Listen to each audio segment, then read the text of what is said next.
India's home frontier is under siege. There is a chance of the fortress being breached after 12 long years. Dinesh Karthik joins me on Cricbuzz Chatter once again after what I'm sure was a very deflating experience being at the MCA Stadium in Pune. DK, none of us saw. Oh, that look. That look tells you what the Indian fan is thinking, DK. That side profile and the anger or the disappointment, rather, in your eyes says it all. The Indian fans disappointed, and rightly so, with what they've witnessed in the last 2 days. No, it's not been a great test match so far. I have to say, not a great test series either. And it's understandable if they're disappointed. The fans and most importantly, the Indian team themselves would be very upset with how things have unfolded in Pune so far. What can they do better from here on? That's what we're going to talk on the show. But for the moment, I have to say New Zealand has put not a foot in the door. They have put almost half their body inside. It started with India being 16 for 1 after having lost Rohit Sharma last evening. And then a flurry of wickets. Mitchell Santner doing what Sundar did in that first innings.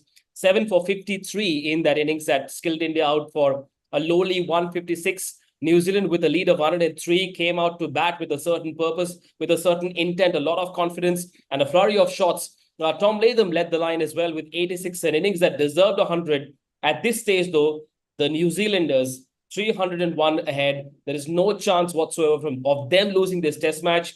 The onus is now on India to stretch it for as long as they can. But I suppose the result is sort of written on the wall, isn't it? Why? No, I don't think so. It's a tough pitch. We didn't bat well in the first innings. But I believe if you have a big 100-run partnership, things look very different.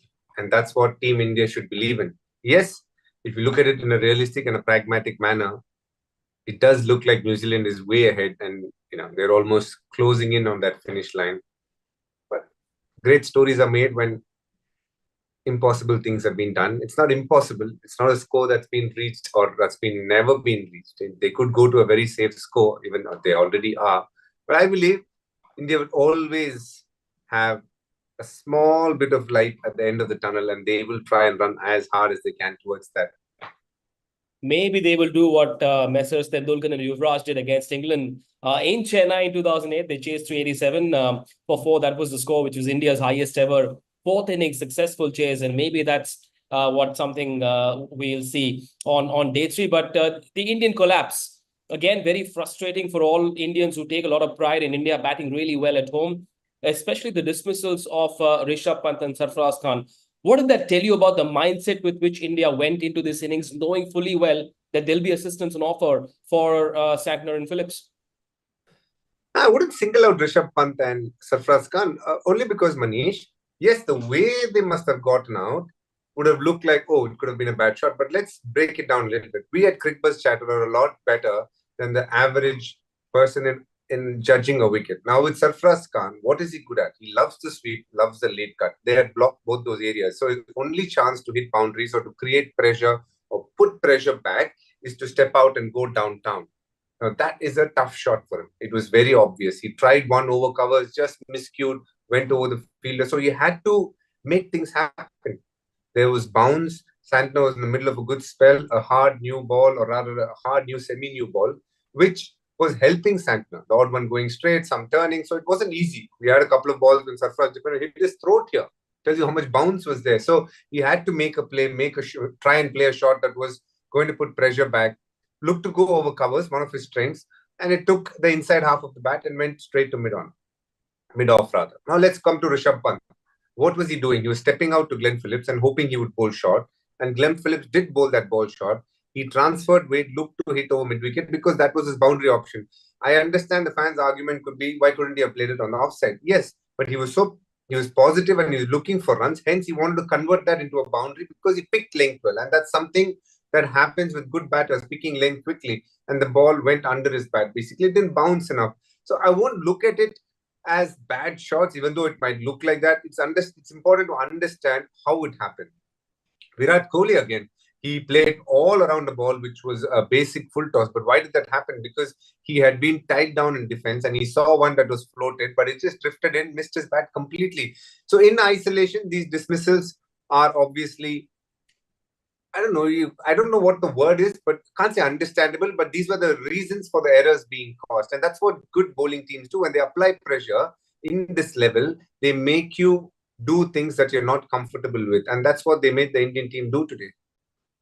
Virat Kohli always in focus, the king himself. Everything he does is sort of looked at through a magnifying glass. Now, DK, numbers do tell a story. 21 dismissals to spin in Asia since 2021. These numbers do tell you that there is an issue. Now, there are different ways to look at it. How do you think Virat should look at this? And today's dismissal, can that be sort of credited to the field setting that Tom Latham had for Virat? Because the offside was packed and he was sort of desperately looking for a single on the onside. Is that the way to look at that dismissal? How does one look at Virat's numbers against spin and today's dismissal?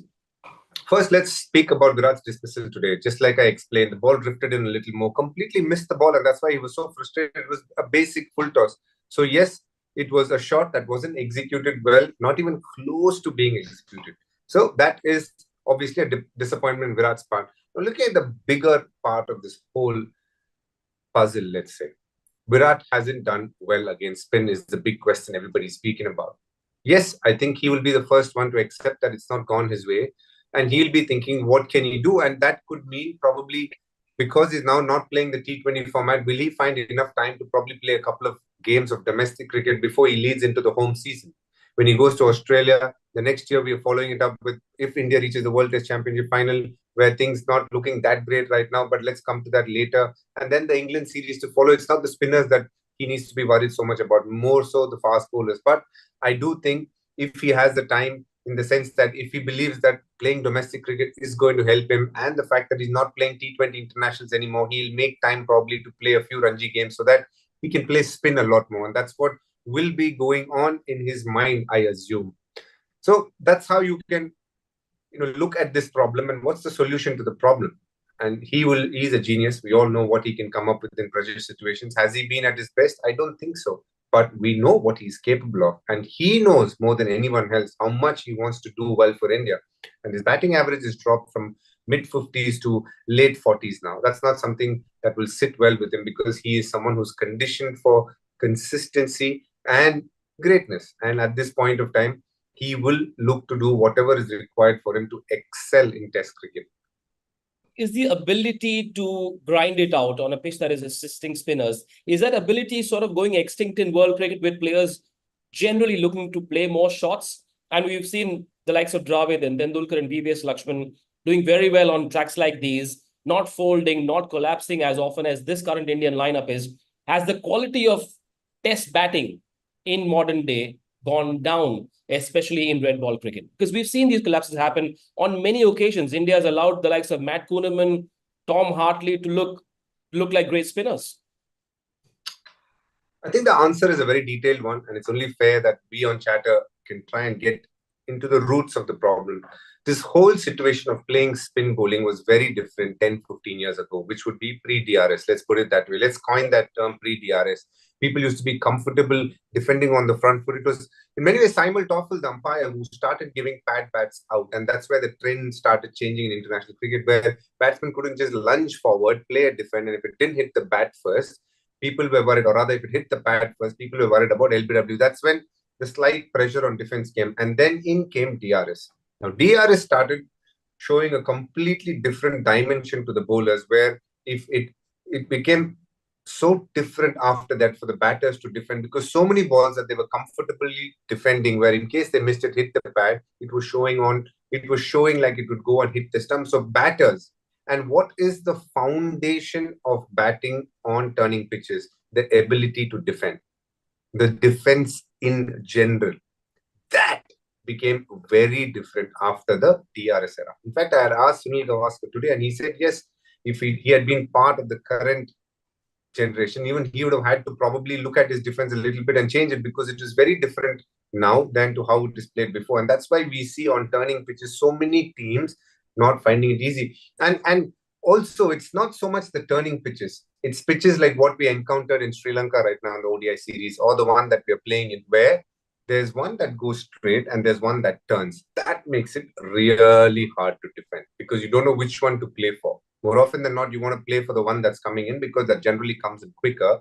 But if the ball turns like it did to a Rachin Ravindra, it can hit the stumps sometimes as well. So it is a challenge. So it is unfair for me to say, I do think the likes of Lakshman and Dravid would have thought about what can they do in case they were playing right now to change up their defense a little bit to counter this technological aspect that is coming right now. And hence, these players are finding ways to solve this problem. It's not easy. Now, the immediate question could be, how is it that New Zealanders are batting so much better than India? That's again a two-part question. I feel the fact that they've employed the sweeps, the reverse sweeps, but most importantly, they've also mixed it up with stepping out a lot more. That has helped them a lot.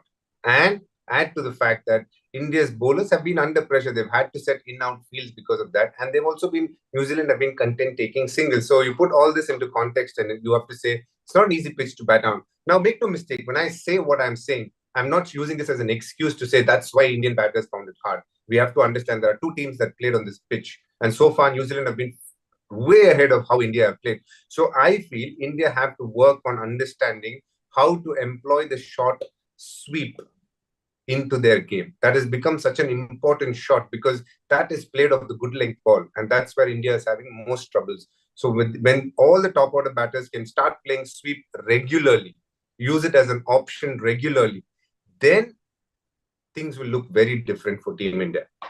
One man that didn't allow India to get off the blocks, Mitchell Santner, did a Washington Sundar 7 wickets as well. What did he do right that just didn't allow India any respite on a pitch like this? 7 wickets, 7 for 53, just kept coming. In fact, one session he bowled through the full session from one end. Why not? He has to. And it was right that he bowled the full session because he was so hard to get hold of. At a point, he was not giving any boundary. It was even tough to take a single against him. What was amazing to watch is I was watching Sarfaraz closely because he is a domestic player. He would have played on so much, he would have grown up on so much more spin. Even he found it hard. The bounce that Santner was able to extract from that pitch, that made him really special today. That bounce caused the fear. The fact that the ball came straight and turned added to India's woes. Put both together, it was a mix where any batter would find it hard. But brilliant bowling, consistent. The one thing that you get out of people who are playing white ball cricket a lot is a certain amount of consistency in their length because that's something that is a prerequisite. And that came to the fore today. Mitchell Santner was as good as it gets. We remember in a similar test many years ago, 7 years ago to be precise, Stephen O'Keefe completely bamboozled Indians with left arm spin here. And a similar trend happened today as well, where Mitchell Santner was brilliant with how well he executed his plans, well backed up by Tom Latham, the leader, in setting very attacking fields, gave the odd, or rather set the odd trap as well for batters, and all of that fell into place. Overall, a very good team effort by New Zealand to keep India where they are right now. 4 leg before wickets, one bowled as well for Santner in those 7 wickets. Perhaps a lesson for young left-arm spinners in how to use the crease well. He bowled from wide of the crease as well as from closer to the stumps. Was that a key feature of his bowling too? It's one of his biggest strengths. There are two things that he does very well. One, use the box, as they say. He could go mid-box, he could go wide of the crease. And another very strong aspect of his bowling is the speeds. He's able to use the same arm speed to bowl much slower and also get the arm ball coming in. That makes him very hard. And that's why he's very successful even in white ball cricket. He's one of those rare white ball cricketers currently among the left-arm spinners who, when you hit, bowls a lot slower. A lot of bowlers will keep going faster when you get hit. This Santner is very different in that regard. He's able to bowl slower and make the batter say, or rather ask the batter, can you hit me again? Which is a good skill to have. And I suppose that story was supported by a little graphic on broadcast. We spoke about the difference in the speeds of the Indians and the Kiwis because the 3 spinners from India, their average speed was upwards of 90. And all the 3 Kiwi spinners were under 90. Was that the difference where sort of India lost the plot and couldn't read the conditions well, and they allowed the Kiwis to play the sweeps and the reverse sweeps better because of the speed that was on offer? Again, it is a bit of both. Indians bowling quickly because they're forced to do that, because when they bowl slowly, they're getting swept comfortably, so they were bowling quicker. On the other hand, New Zealand were bowling quickly because Indians weren't sweeping, so they were able to constantly bowl that. So it's a bit of both. And you can see what the New Zealanders have done really well. If they can put up the graphic again, the economy rate at which they've played 3 out of the 4 bowlers is quite alarming on a pitch like this. 3.76, 4.454 and upwards of 4 for Bumrah. So it tells you that they've not only kept the scoreboard ticking, but hit the odd boundary and kept the pressure on the bowlers. 3 out of the 4 bowlers have gone more than the basic average of what this pitch should have been. Right. I've got a one-line question for you without elaborating too much on it. Your little report card on Rohit Sharma's captaincy in this test match. Not at his best. I thought he had a very tough test match. He did all he could. I think there's a lot of pressure on him.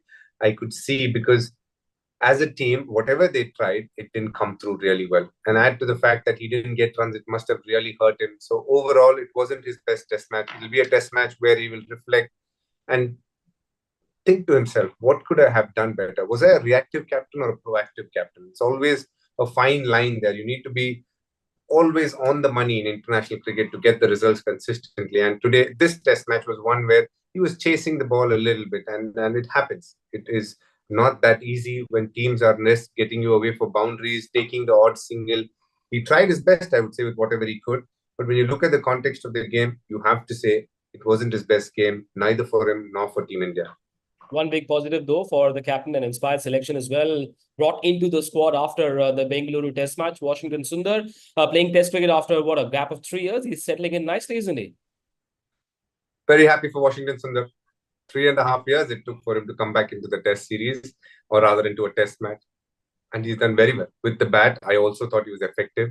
With the ball, he was easily the best bowler on display by a distance. And it comes down to attitude, isn't it, Manish? He's been playing domestic cricket, toiling hard, waiting for his opportunity. He gets an opportunity, grabs it with both hands.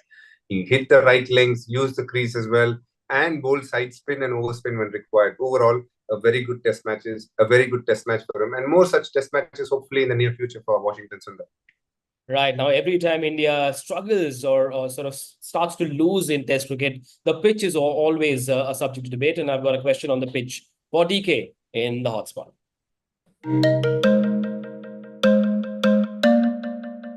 The decision to prepare a pitch like this when you're 1-0 down in the series, has it backfired? Would you blame the pitch? Should India have done something else with the pitch? India have won 18 series on the trot, and a lot of them have been playing on pitches like these. So the answer to that is a strong no. I think India chose the right pitch. They haven't executed with their bat or the ball. As simple as that. Now let's move on to the New Zealand batting, of course, led by their captain, Tom Latham. DK, it was an innings that deserved 100 because he seemed to be a man on a mission. He had all the shots in the book and he sort of was able to anticipate what the Indians would throw at him. Huge respect for Tom Latham. When you have 3 innings not going your way in a country like India, he's had good success against India. He's a recently christened captain as well. Yep. And the first 3 innings haven't gone well. But the way he came out today, just the first over, the shots that he chose, first ball lap sweep, stepped out, played a brilliant flick, and he set the tone. New Zealand could have easily taken the defensive option and said, okay, anything bad, we'll put it away. But they were proactive. They said, no, we're going to put pressure back and we're going to play attacking cricket. Outstanding. Credit to Tom Latham. You said it rightly, Manish. Definitely deserved 100. I feel bad for him. Unlucky. A shot that paid him rich dividends throughout his innings. Just missed that one completely. Umpire's call, but that happens. Overall, a knock that will gain him a lot of respect in that dressing room as a leader. I love that about that knock today.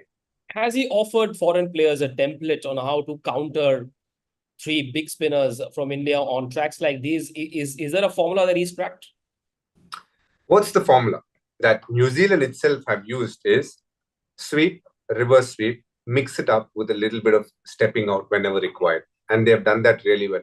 If the fielder's on the boundary, take the singles. Don't be greedy for the big shots. And that they've done really well. And hence, if that's the formula, New Zealand is going to come and other teams are going to look at that and follow and say, hey, this is how we want to do it. India will have answers, but I can promise you the Indian bowlers are clever enough to come up with answers. And that's what international cricket is all about. Questions will be asked. You've got to go back to the drawing board, find out what the solution could be, come out there and execute it. That is international cricket, period. They've also reminded the world that the humble single still has its importance in this format. You keep, taking the scoreboard and suddenly the pressure sort of moves to the other side.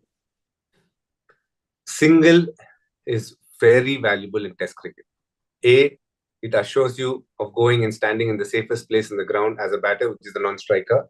B, it also keeps the scoreboard ticking and keeps you in the crease for a longer period of time. And the bowler can never set you up if you're taking singles consistently. If you do look at that scorecard, almost every batter focused a lot on that. They got the odd boundary, but what they really did well was constantly rotate strike right up to Tom Blundell, who batted very well under pressure. He's not got runs, but he did it today. A very valuable 30. Now, we can't not talk about Rishabh Pant and his wicket keeping. Is he doing something technically different? Would you recommend a tweak, especially when he's keeping up to the spinners? The one thing that Rishabh Pant has done very well in the last couple of years, or rather 3 years that he's done, is improved on his skills as a keeper. Okay. But this game, I don't think he was up to the mark, especially to the balls down the leg side. He wasn't in great positions to collect it. Also, when the ball is bouncing as it is right now on third day, fourth day in India, more often than not, you do it. You have to be able to give yourself a little bit of side room so that you're able to go with the bounce. He's right now collecting it in front of his body, and that's making it very hard for him. These are two areas that he definitely needs to look at. How is he going to counter the bounce as the days progress in India? And when it's down the leg side, is he able to get into a stable position to collect the ball? These two things are areas that he will have to ponder about, discuss with Dilip, the fielding coach, and find a way to get better at. A tricky day 3 awaits India. What's in store? Let's find out from DK in Fast Forward.